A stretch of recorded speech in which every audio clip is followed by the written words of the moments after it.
Chapter 653 Elemental Army. Divine Magic, Grand Elemental Summon. As soon as Ray uttered those words, several entities began to emerge from the depths of the ground, almost as if rising from an abyss that connected them to another realm. The vast, darkened plains that existed right beyond the elven camp, now gradually became populated with the entities that came forth from Ray's call. In their hundreds, they rose to their feet, their daunting figures at least 5 meters in height. Fire, earth, wind, water, and lightning elementals all gathered in their vast numbers, thousands of them, and stood still at Ray's commands. Before long, even the darkened ground began to fade off. The miasma that was creeping upon the land of the elves retreated away from the group thanks to the mana that Ray pulsated into the ground. Before long, the plains, despite being stripped of the plants and other gifts of nature, returned to its original state. Amazing. This power. It truly is divine. As expected from a herald of the oracle. As one would expect, the elves all gawked at the sight that Ray displayed to them. Not only were they shocked to their bones, but their hearts were elated and filled with immense hope. Their deity, after constant prayers and dedication, had finally responded to their prayers. For that alone, the elves knelt and worshipped. Damn. They really are religious. Ray saw all of this and smiled awkwardly, before turning his attention towards Esme. She looked like she had something to say, so he wanted to hear her out. I want to try something too, she said, drawing close to him. Her eyes were directed at the several elementals he just created in the blink of an eye, all of them in the grand tier. It was impossible not to be impressed by his power, all things considered. That wasn't all he planned to do as well. Ray was also going to create weapons using his and grant the elves some artillery to utilize as means of protection. The ideal weapons would be long-range ones, so that none of them would have to get too close to miasma. Plus, since dragons were creatures of flight, things like cannons or flamethrowers would work best for the cause. However, all of that was paused due to Esme's current interest. What do you want to try? Ray asked with a smile, already sensing some measure of competitiveness in her eyes. He had noticed it for some time now, but chose not to speak of it. As much as she appreciates me helping the elves, Esme also wants to play her part in helping them. However, thus far, it seemed like Ray was always the one coming to the rescue. All of that was about to change. Esme floated into the air, above all of the elementals that now spread out to surround the elven camp. Both her arms stretched forth and she called forth her own power. Absolute Elemental Summon. Vwoosh. A brilliant rush of power coalesced at her point of contact, easily causing all manner of reactions to occur all at the same time. The immense energy turned into a core, and as soon as it manifested, elements began to form around it. Wind swirled around the area like a whirlwind, with earth rising all over the core. Lightning constantly struck, and flames burst all over, licking everything it consumed with utmost intensity. The hissing sounds of water and ice oozed through the air, until all of the combined and conflicting elements stabilized around the core. Then, the final product was unveiled.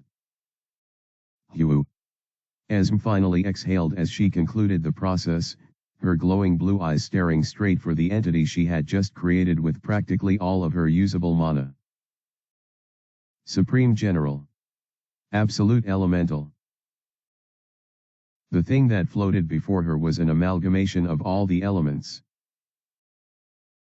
It felt like they were warring inside it, but it was in such a symphony that the entity seemed like an embodiment of destructive perfection. Purple flames danced around its bulking body, especially its skull-like face. It had crackles of lightning dancing around its body, and its body felt like a mix of liquid and molten magma. Cold air rose from half of its body, while searing heat did the same on the other half. All in all, it was an embodiment of the elements. Descend. Whoom. The absolute elemental fell to the ground, despite being hundreds of feet in the air, and landed right in front of the other elementals that Ray summoned. The difference in height was too great to be ignored. If the others were 5 feet at most, then the absolute elemental was 15. It also had a much bigger stature, and its imposing presence dwarfed the others. No one could argue this one was the leader. So, what do you think? Esme swiftly appeared before Ray as soon as her own elemental positioned itself in front of all the others. Show off. Ow. He muttered, receiving a jab in his arm for exactly that. Esme laughed, strangely feeling refreshed despite the heavy toll that the elemental took on her mana. Something about contributing to the cause made her so cheerful. I wonder who the real show-off is. She responded to Ray with a playful tone. I have no idea what you're talking about. You don't? Nope. Not at all. They both laughed after that, almost like the teenagers that they were. Both Ray and Esme knew that the former could summon tons of the elemental that Esme brought forth. He would even have some spare mana afterwards. But he chose not to. You were probably being considerate towards me, weren't you, Ray? Esme smiled at him as she gave him another elbow jab. Her heart slightly jumped as she watched him smile sheepishly. Something about moments like these almost made Esme forget the current situation, and her place in his life. What are you feeling right now? Ray drew his face close to Esme as he asked the question. Yet. Her flustered face nearly turned red like a tomato as she experienced it all at once. I mean, do you feel better now? Esme internalized the question, turning her attention to everything that had changed about the elven camp upon their arrival there. There was only one correct answer to the question. Yet. Asterisk. Asterisk. Asterisk. Thanks for reading. Chapter 654 Layered Thoughts. We'll be leaving now. However, I'll be in touch with you all as soon as I conclude my other business. Ray and Esme stood before the entire elven camp, and while they all had mixed variants of the same emotion, they all made sure to display the purest form of gratitude towards the two of them for their contributions. Not just for the elementals, but also the weapons that Ray provided for the elves. There was also the important service of healing all of those with miasma poisoning and erecting a much more powerful barrier than anything they could have possibly done on their own. What words could they possibly render to their savior that would sufficiently express just how thankful they felt towards him?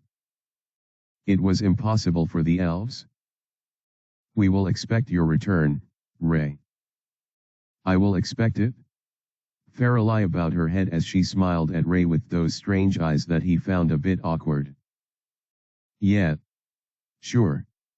He responded, albeit a bit sheepishly. He was glad that Farrelly didn't actively make any move on him. That would have made things more problematic for him. Seems she recognizes her place.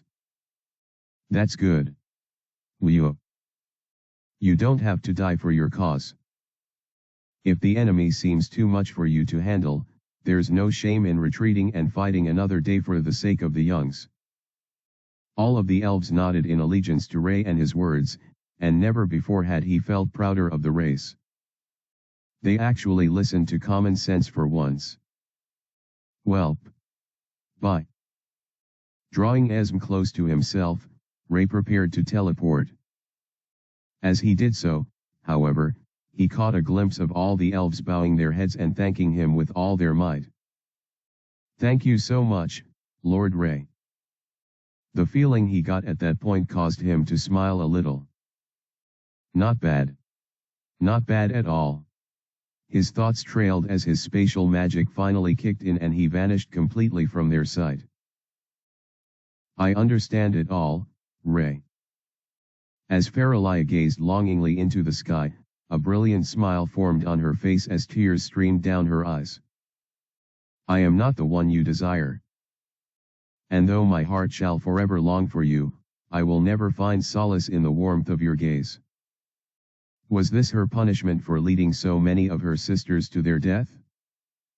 Was this retribution from nature for secretly aiding Aurora in breaking the rules? She had no idea. "I never thought love could feel this good. Yet so sorrowful." Faralia smiled, closing her eyes as she pictured Ray. "Still, I will accept my fate. If this is my crucible, I will gladly endure it." As the image of Ray grew vivid in her mind, however, the girl beside him also slowly entered her mind. That lady. She seemed so familiar. Faralia could only see a portion of her face due to the hood she wore. But after having many opportunities and angles to gain a somewhat holistic picture of her face, she thought only one thing. Why does she resemble Ciela so much? Faralia didn't want to think too deeply about it, but the thought constantly echoed in her mind. If that's the case, could it be? No, no way. She finally decided to shrug off her thoughts and return to the inner recesses of her tent within the camp. There's no way a half-elf would accompany a herald of the oracle. Ray and Esm floated silently in the late afternoon sky. Their eyes constantly shifted from the dimming orange glow of the sun to the landscape below them, and finally to each other. After moments of silence, Esm finally broke it with a question she had been meaning to ask. "What's on your mind, Ray?" "A lot of things. You're going to have to be specific," he replied with a slightly casual tone.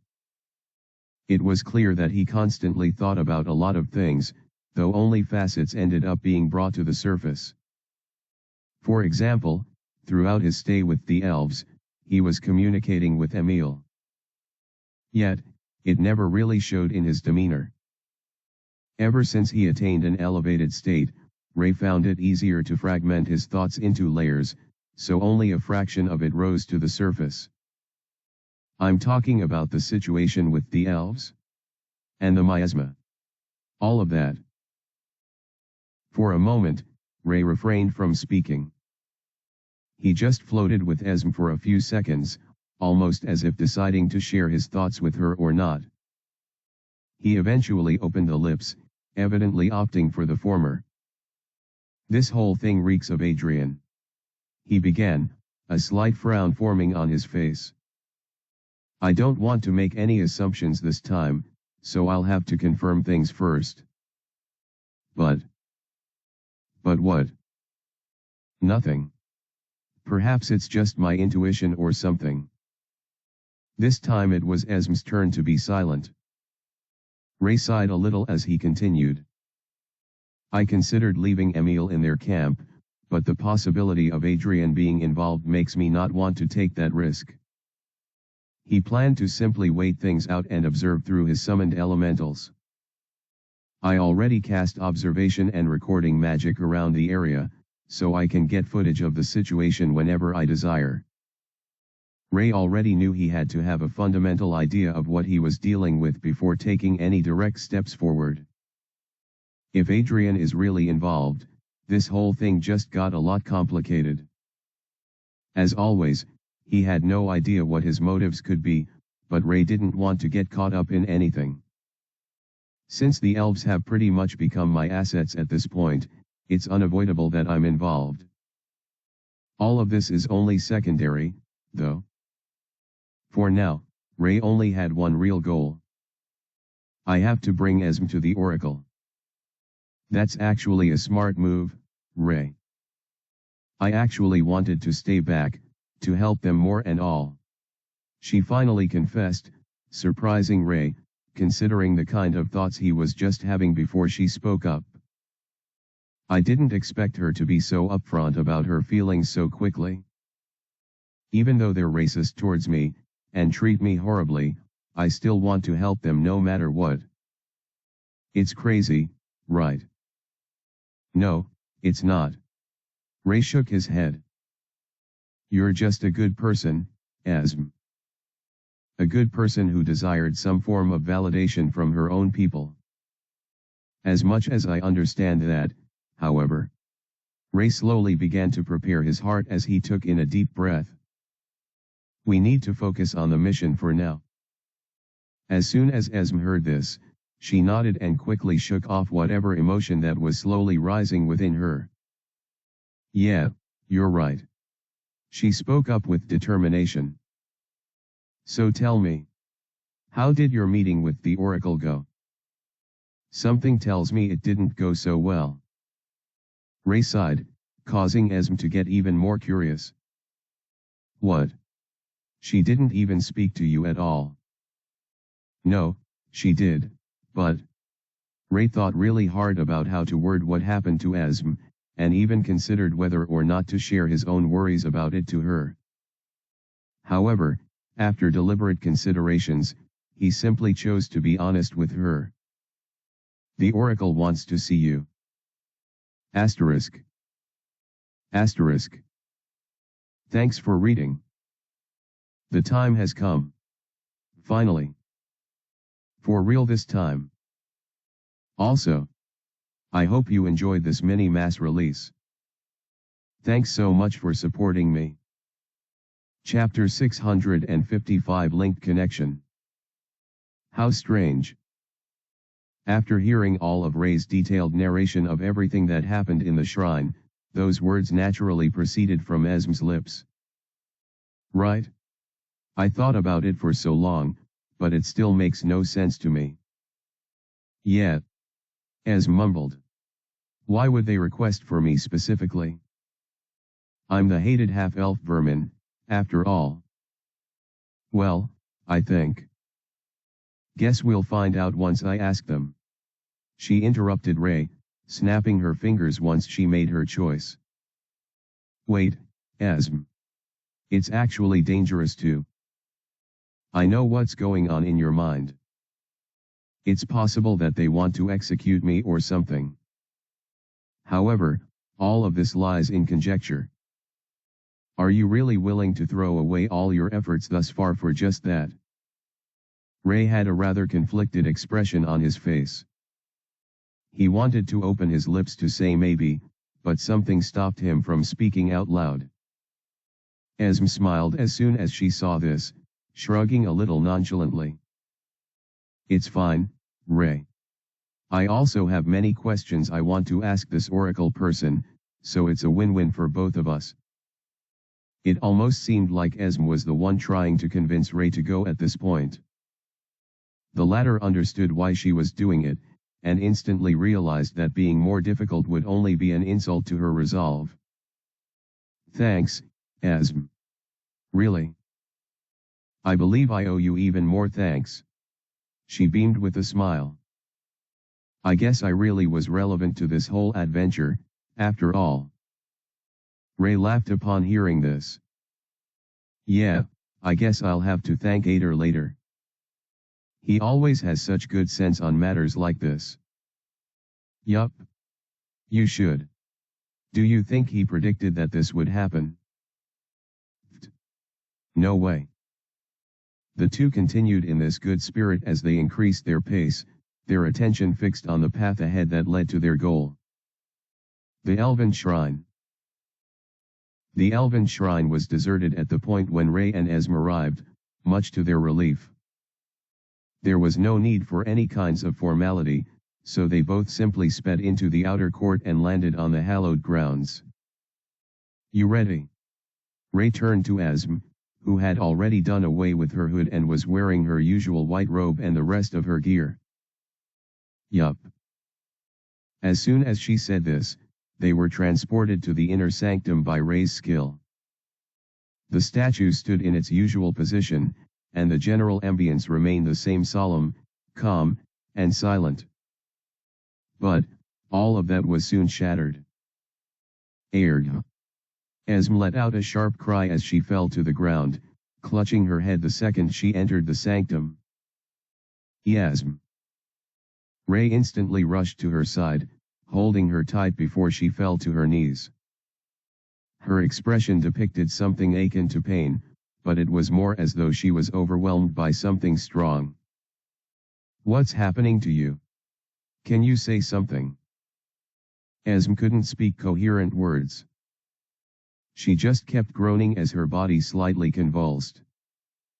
Using his appraisal to check her status window, Ray couldn't see her life force or any other stat of hers being affected, so he was reluctant to think this was an attack. He did notice a status condition, though. Status condition, linked connection. Is this the connection all elves have with the Oracle? Is Esme feeling it all at once now because she's in the shrine? Ray had no answers, and he feared that taking her out now would completely disrupt whatever process was taking place. Especially if it could be beneficial. Still, he didn't want to see Esme in any more pain. "What the hell are you doing, Oracle? Stop hurting Esme!" he yelled out, but was met with no response. That was the last straw for him. For all I know, she could be attacking Esme's soul or something. There's no guarantee that any of this is positive. He gritted his teeth and enveloped the both of them in his mana. "Let's get out of here." ZZZZTTTZZ. A barrier suddenly manifested within the shrine, shrouding both Ray and Esme in its brilliant white and blue glory. That wasn't all, though. "What's happening? Why can't I teleport out?" A bead of sweat formed on Ray's face as slight hints of panic began to seep out of his facade. Damn it! Damn it! Damn it! All of those overwhelming feelings were swiftly suppressed, but he couldn't help but constantly feel the anxiety rise as he found the crying Esme and him stuck in the barrier. Before he could think of something else like destroying the barrier with brute force, a bright light suddenly covered everything and everyone around. The last thing Ray saw in the shrine was the face of the statue staring intently at Esme, almost as if it had come alive. "What the hell are you?" "Sheeeeeeeg." A rush coursed through Ray's body. It almost felt like the kind of sensation when he switched zones or teleported to a new location. Perhaps both of those. "Urg." Esme's light groans entered his ears, and he swiftly opened his eyes to see her recoiling from all that sharp and overwhelming sensation that she felt moments earlier. She was still in his arms, so he clutched her tightly and looked around and ahead of himself at the same time. This place. Where are we? It seemed like a golden palace, with golden pillars in multiple positions, leading high into the ceiling above. The place was akin to a cathedral, but one designed with the immaculate prestige of a palace. It was most beautiful. Then, Ray felt a presence that completely turned his world upside down.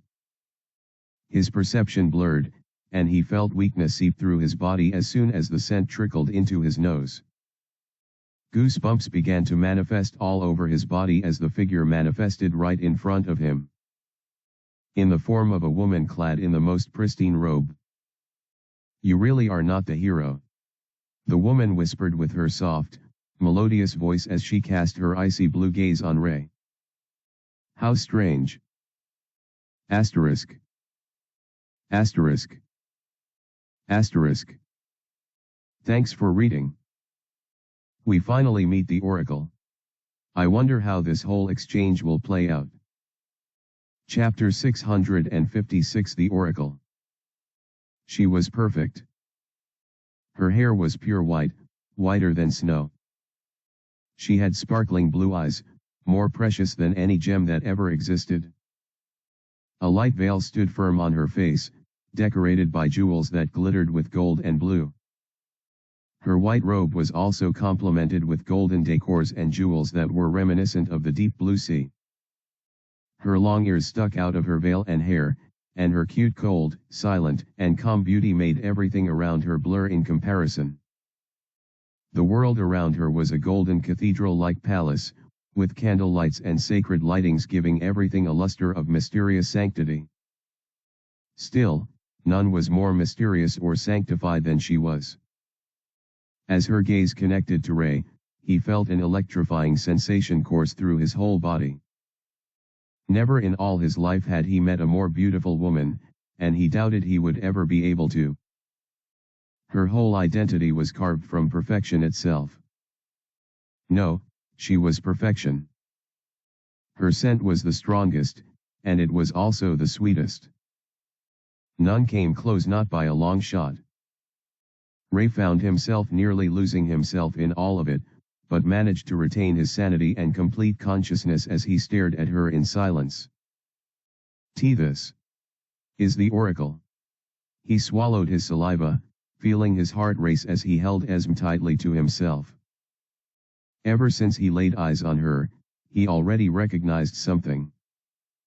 Something difficult to dismiss. Why does she look so much like Esme? Their resemblance didn't stop at noticeable features like the hair or eyes, but also facial features and the overall aura they presented. She looked like a more mature and refined version of the girl he had in his arms. Perhaps a long-lost relative?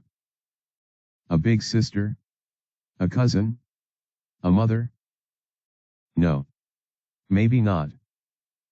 Compared to Esme, this woman that stood before Ray was leagues above. She existed in a realm far from other elves truly worthy to be revered as a deity. Calm yourself, Ray. Calm down. He maintained a stable, consistent breath, finally reaching a point of composure where he could utter words to the woman before him. Before he could mouth anything, though. Why you? Why do I look so much like you? Esme muttered, her eyes wide open as she looked at the oracle with a stupefied expression. She's opened her eyes already? I was so occupied with my thoughts that I didn't notice. Ray looked at Esme with a bit of worry, or perhaps a little more than that, considering how shocking it would be for her. Even though he didn't understand what was happening, he wasn't the one who would be the most confused. As he struggled for the words to say, or whether he should even speak at all, to the stunned Esme, they both heard the words of the woman once again. Welcome to my home. Her voice was the sweetest thing imaginable, almost causing Ray to feel a sensation course through all parts of his body. It was nearly orgasmic in a sense, but he quickly acclimated to the sensation. You did as I instructed and brought her here. Now that you have an audience with me, you may speak. Ray found himself nearly sweating buckets as he stared at the oracle's stoic eyes, watching her emotionless demeanor as she addressed the two of them. Esme is understandably shocked, and so am I, but I don't know when next I'll have a chance like this again, and I can't dawdle on this task. Tightly clenching his fist, he braced himself with all the resolve he could muster and decided to finally speak up. It is as I told you from the shrine. I am an otherworlder, and one of my friends has been cursed with a deep sleep she cannot wake up from. I desperately need your assistance in curing her of this curse. The oracle listened to all he said in calm silence. Ray took this time to pour out his heart, though still holding Esme close to him for some reason. His loud voice echoed in the immaculate hall, and while both he and Esme appeared to be a stain within the oracle's world, she paid him rapt attention. She listened to all he said. Until finally. That is all. Please, oracle, help my friend.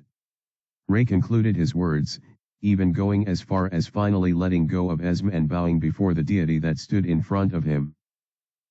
His desperation was palpable, and the oracle could see every ounce of it. Surely, his sincerity would speak to her no matter the no. As soon as Ray heard the answer that the oracle rendered to him, his eyes twitched, widening slowly as he processed the information. I can't just lift the curse of your friend. And so, I refuse your request. Ray felt his heart racing even quicker than usual. All of it was instantly suppressed. As the final embers of reverence towards the oracle turned into rage, and was snuffed out by the system, he found himself in an instant roller coaster of emotions. As much as he tried to hide it, he was already gritting his teeth. Why? His voice trailed as he began to breathe heavily. I simply cannot. Bullshit. Before Ray realized it, he had raised his voice, as well as his head, staring point blank at the oracle that stood before him. I can see your status window. I know you have a skill that can help me accomplish that. He yelled out, his face a mix of desperation and sheer annoyance. Ray already knew this wasn't the best way to ask for favors, especially from an entity like the oracle. But he was at his wit's end here. He had fulfilled all the necessary conditions and finally came so close to his goal. The oracle indeed had the power to help him. So why? Why won't you do anything if you have all it takes? Name, the oracle. Race High Elf. Class Guardian of H-Tray. Level 999, Life Force, 999,999. Monolevel, 999,9999. Combat Ability, 999,999. Stat Points, 0. Skills. Alignment Lawful Neutral. The Guardian of the World, and Herald of the Will of Nature. They are the protector of balance, and the deity of the elves. Do not ever make this one your enemy. Chapter 657 Web of Intricacy. She's impossible. That was Ray's initial thought when he saw her status window. This was the second time in his life that he would see an SS-tier entity, and the last time that happened. Things didn't end so well for him. All her skills are in the SS tier, and her exclusive skill is just like mine. It's SSS tier. His eyes nearly widened as soon as he realized he couldn't see through its details. No matter how perfect his perfect divine appraisal was, there was a certain limit to it. It couldn't appraise anything within the SSS tier, which meant any skill or class that Ray couldn't properly examine was in that realm. What does that mean, really? Could she see everything going on in H-Tray anytime she wanted? Or did it have to do with an ability to see through the past, present, and future? Ray wanted to know so badly, at least, that was until the oracle told him no. After hearing that, he could no longer hold his thoughts back. You have so much power. So much authority. And yet you allow all of this to happen? You won't heal my friend even though you can. You won't protect the elves even though you can. I don't understand. Ray remembered the sleeping body of Alicia that he left behind in the capital, just as he remembered the several elves who suffered before his very eyes due to the raging war. I don't get it. Even if you look down on other races, why would you allow the elves to go through that? It made no sense to Ray. You are too small and inexperienced to understand these things. The oracle told him in a monotone, completely unfazed by his shouts and screams. Within a second, Ray's anger vanished and his emotions returned to perfect serenity. I understand that if you have the power to do something for the ones you have a duty to, then you should. With the oracle's power, she would easily be able to snap her fingers and all the dragons on the eastern continent would meet their end. Yet, she did nothing. Perhaps. But that would ultimately solve nothing. What? The will of the world must prevail. The flow must be followed, and its rightful end must be reached. One way. Or the other. What are you saying? Ray's gritted teeth were exposed at this point, but the oracle ignored them.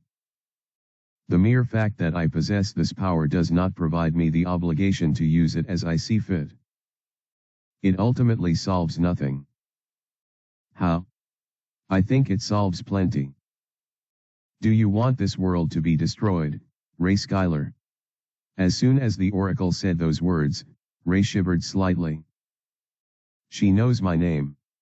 Did she check my status? Appraisal wasn't part of her skill set, but maybe it's a function of. It was also possible that she heard someone call him that in the land of the elves, since she could apparently see everything happening in it. Or maybe. No, I don't want this world to be destroyed. Ray responded.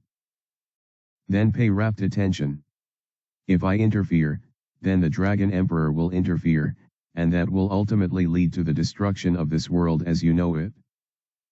What are you talking Abu? Reset. Whatever I can see and respond to, he can always reset. Just as I am fated to protect this world, he is fated to destroy it. It is an endless dance that we have both decided to sit out and let our pieces play. Reset? Your pieces. I don't under.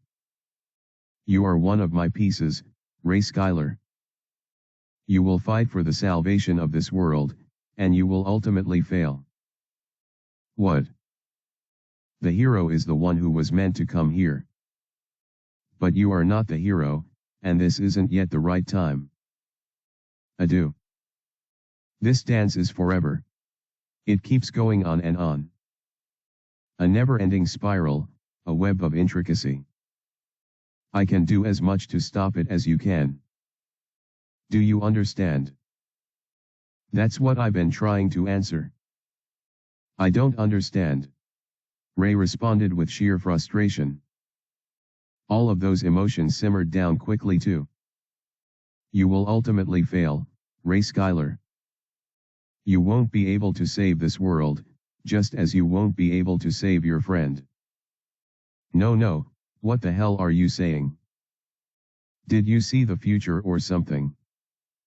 Tell me if you have then. Tell me what you see. There is no future to see. There is only this moment, and what it will lead to. Time isn't the way you think. There really is no past or present or future. There is only what is and what isn't. What will happen has already happened, but you are yet to see it. Just as dead stars still shone radiant in the night sky, their demise unable to be noticed by those who cast their gaze upon them until the fullness of time. So was the future already a certainty, waiting to happen. But Ray could not understand any of these things. Or perhaps he didn't want to. Did the words of the oracle frighten him so much that he turned off his imagination, blocking it from fully internalizing all that he was being told? If what will happen has already happened, then doesn't that mean all action is meaningless? I don't understand. Are you saying all our actions have already been decided? If so, then what is the point of doing anything? The oracle, for the first time since the start of their conversation, leaked a small smile and let out a small giggle. What is the point indeed? Her laughter seemed genuine, but terribly sad. Her gleaming blue eyes looked at Ray with a particular form of melancholy. One he could not yet comprehend. Fine. I believe you. Ray whispered, inhaling deeply as he looked at the oracle in the eyes. Then you. If it's all meaningless anyway, then just cure my friend and let me be on my way. Nothing matters, right? Then anything goes, doesn't it? Oracle, I ask you again. Ray took a step forward, this time not bowing or displaying any kind of subservience to the one before him. It was just pure determination fueled by stubbornness. Save my friend. Chapter 658 The Oracle's Offer. I do not deny my ability to grant your desire. I can indeed cure your friend of that which ails her. The oracle's response to Ray was cold, and the tiny smile that formed on her face slowly faded away, leaving behind the cold demeanor she had not too long before. Ray noticed this, but his stubbornness made him unable to give up.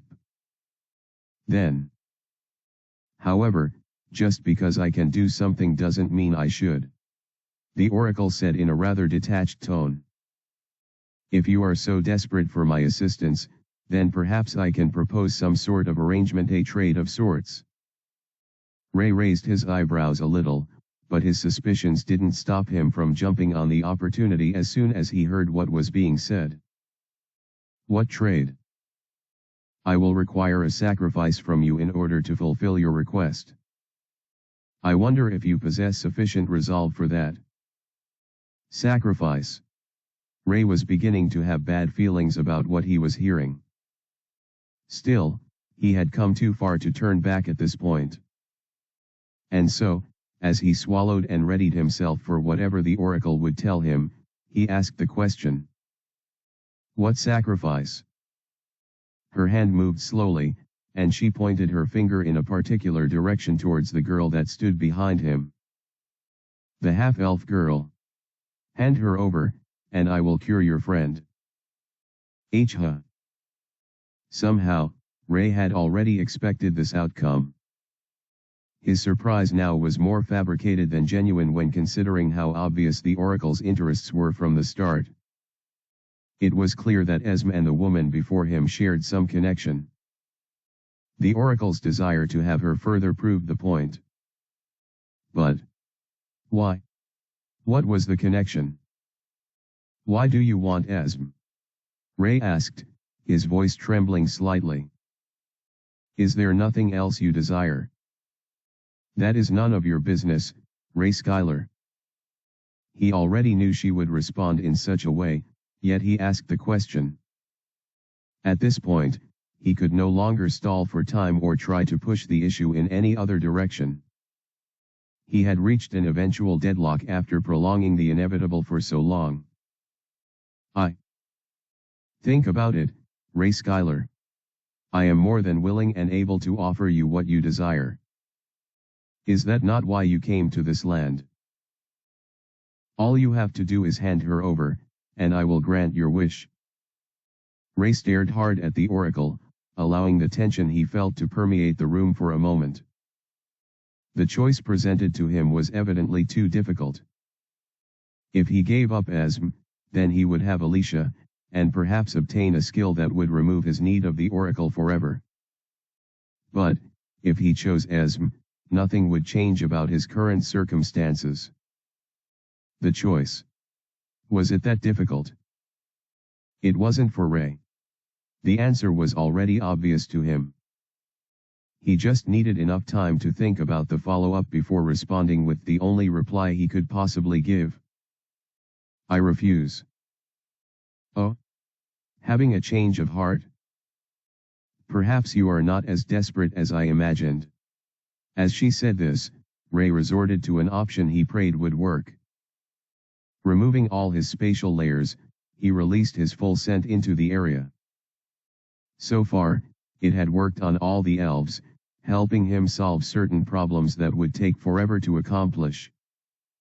If that could work on the stubborn elves, he hoped it would have at least some effect on the oracle. Unfortunately, it did not. Did you just do something? She asked, cocking her head to the side a little. In all honesty, Ray felt a little mortified by her response to the only plan he could think of to get her on his side. It was painful, but didn't he already expect this? Her scent was overpowering at first, but thankfully I've adapted to it. I should have expected her to be unaffected by my scent since she's much stronger than me. Her stats were unreal, and her skills basically made her a walking cheat code. She has a higher class than I do, and she has an SSS tier skill too. I have more skills than her overall, but what good would that do for me here? He swallowed hard as he tried to think of anything that he could do. Can I ask a question? Ray mumbled as he did his best to observe the oracle's stoic face. She shrugged in response. You mentioned how I'm not the one meant to see you. That it's the hero. Indeed. So. Do you know about Adonis? Indeed. He is a stranger here. You mean? An otherworlder? Ray raised his brow as he watched the oracle's expression change ever so slightly. Well, there's that too. In any case. Why are you here instead of him? I don't know. I didn't know he was the one meant to see you. I don't even know where he is right now. I see. Ray licked his lips a little and attempted yet another question. Depending on the answer, he would know what to do next. If Adonis, the hero, was the one that came here to make his request, would you fulfill his request? The oracle smiled a little as soon as she heard the question. It almost felt like she read his mind. I would. He is the hero, after all. The central piece of mine, and the one who will lead all the other pieces to the enemy's camp. As soon as he heard this, Ray realized he wasn't completely out of options. If I find Adonis and tell him to help out with Alicia's case by asking the oracle to help her, then the problem is solved. Still, there was one more question on his mind. What piece am I on your board? The oracle, for the first time, delayed in her response. She observed him for a moment, completely silent. Finally, she parted her lips and let out the words. I do not know. Chapter 658 The Oracle's Offer. I do not deny my ability to grant your desire. I can indeed cure your friend of that which ails her.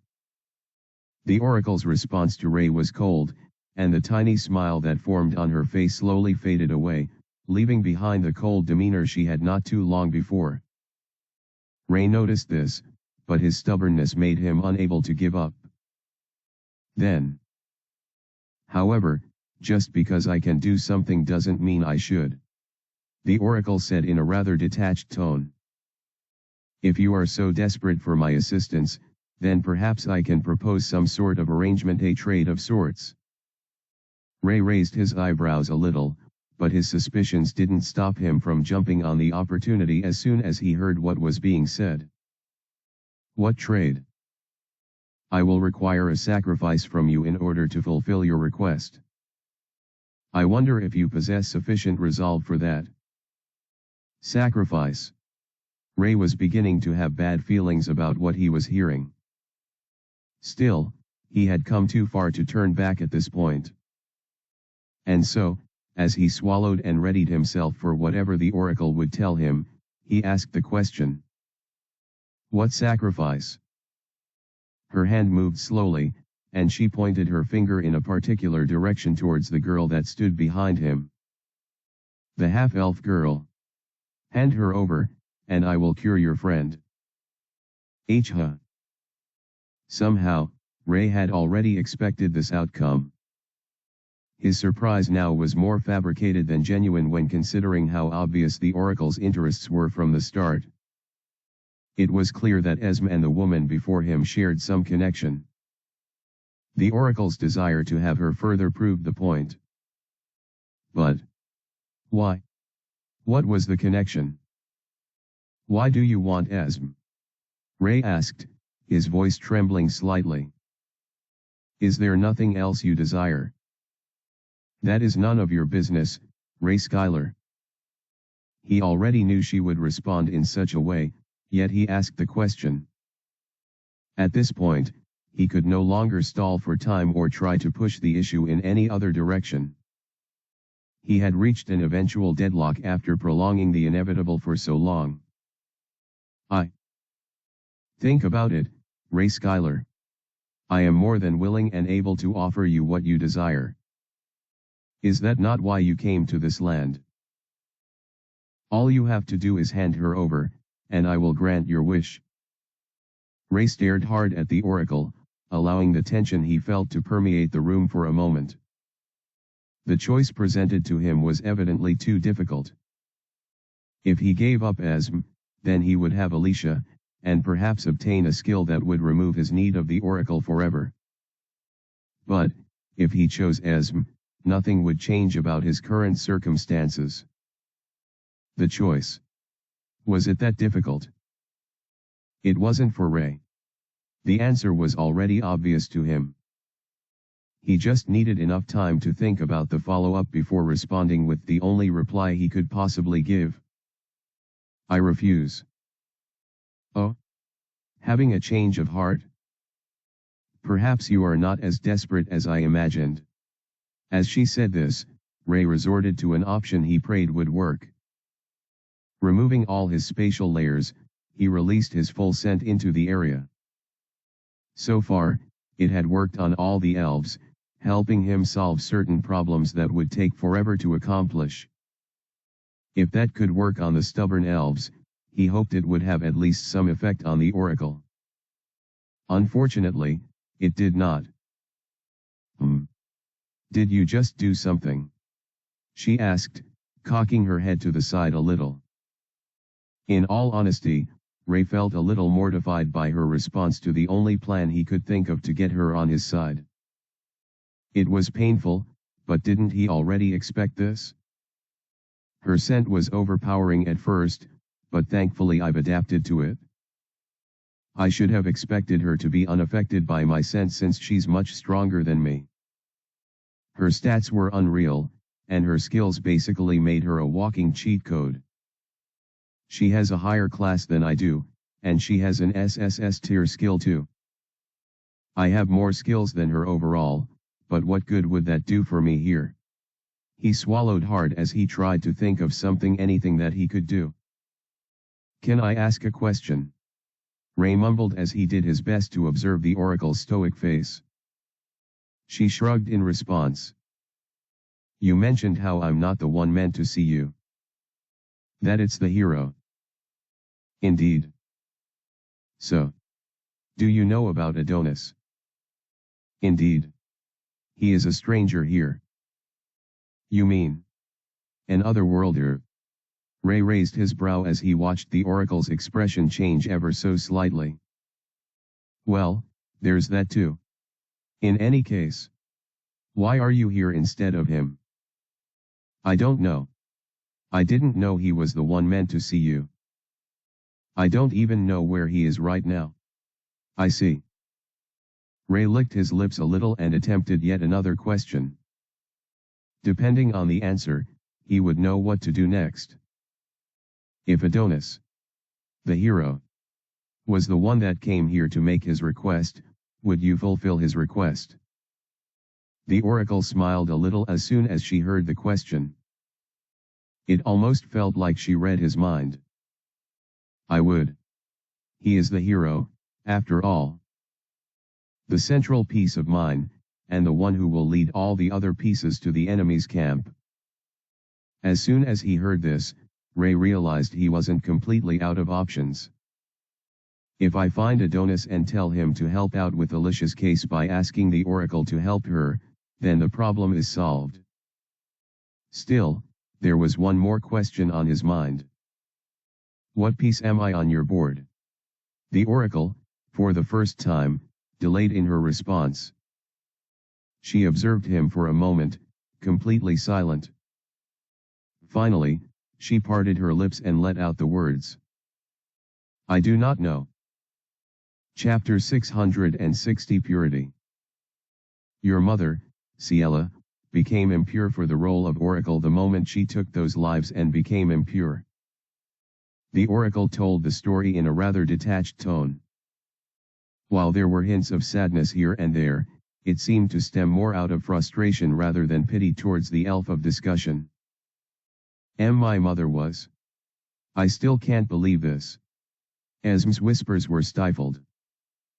She cupped both her palms over her mouth as she listened with intensely rising emotion, staring straight at the oracle as she continued listening to what she was being told. She was appropriately punished for what she did, and the child in her womb was going to be executed the moment she was born. But what? Esm's widened eyes stretched even further as she awaited a response. Cielo managed to convince one of her closest friends at the time, the only one who didn't look at her with scorn after her mistake, to help her safely deliver the baby to the human nation. Let me guess. Faralia. Ray's voice echoed within the hall as he narrowed his eyes while speaking. The oracle nodded slowly. Indeed. Faralia was conflicted about her choice and approached my shrine for guidance. I could have told her, at the time, to execute you on the spot. The oracle looked at Esm with a slight look of compassion. But I didn't. I commanded Faralia to spare you and send you off to the human world. Esm was speechless as she heard this. It was clear she wanted to know more, and she had millions of questions running simultaneously in her mind, with no idea where or how to begin asking them. Why did I spare your life, you might ask? Well, it could be the very same reason why I decided to intervene in the moment of your despair and grant you those powers when you needed them the most. Esm instantly remembered what the oracle was referring to. Back then, when she discovered the deaths of her friends and family, she heard a voice. It seemed to be a message from the system, but it also felt different. It felt personal. That system notification back then. That was you. Indeed. The oracle nodded. I cured you of part of your inferior genes and allowed you to awaken some aspects of your natural heritage. I allowed you the strength to make your choice and grow strong.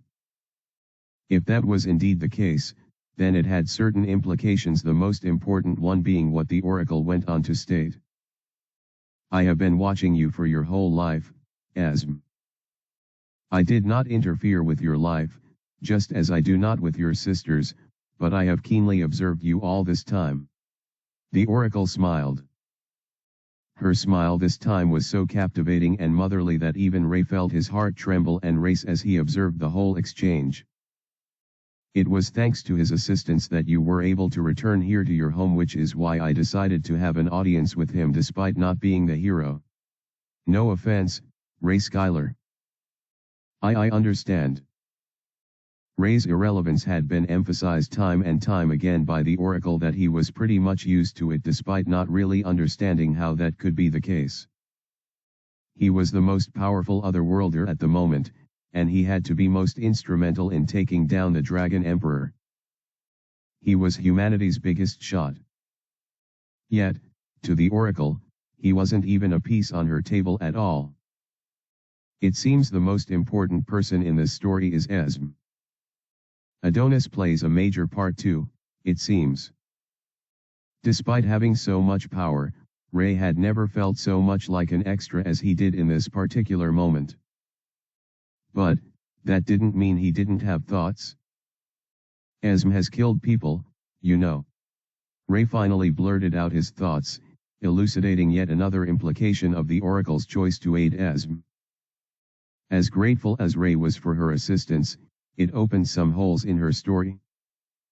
Not only was the oracle complicit in the deaths of so many humans, but her new heir also had a lot of blood on her hands.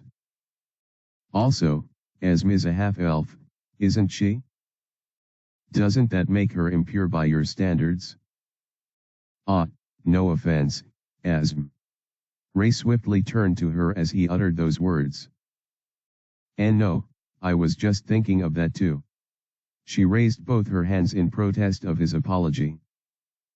It seemed the two were considering the same thing. Esm should have naturally been disqualified from the position of oracle based on the current flaws she had.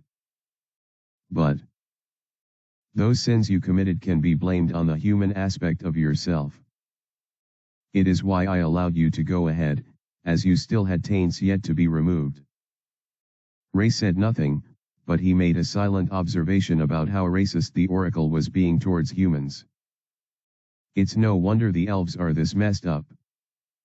They followed her example. Asm. I can make you whole. Just as I removed the limiters holding you back, I can also turn you into a full elf. As soon as the oracle said this, Esm's expression changed from surprise and confusion to downright shock. Her mouth was agape and her expression depicted nothing short of stupefaction. After completely getting rid of your human side, including all of the sins you committed with it, you will become pure. The oracle's smile broadened slightly, her small and moist lips beckoning to Asm.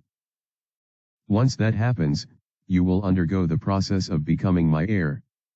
And Ray Skylar here can have his cure for the friend he came here for. In essence, this was the best case scenario, one that benefited everyone in the room. For a moment, silence reigned supreme, and the three parties stared at each other in what resembled a three-way deadlock. Then, the oracle caused her sweet voice to be sent forth as a question. So, what do you say to that? Do you accept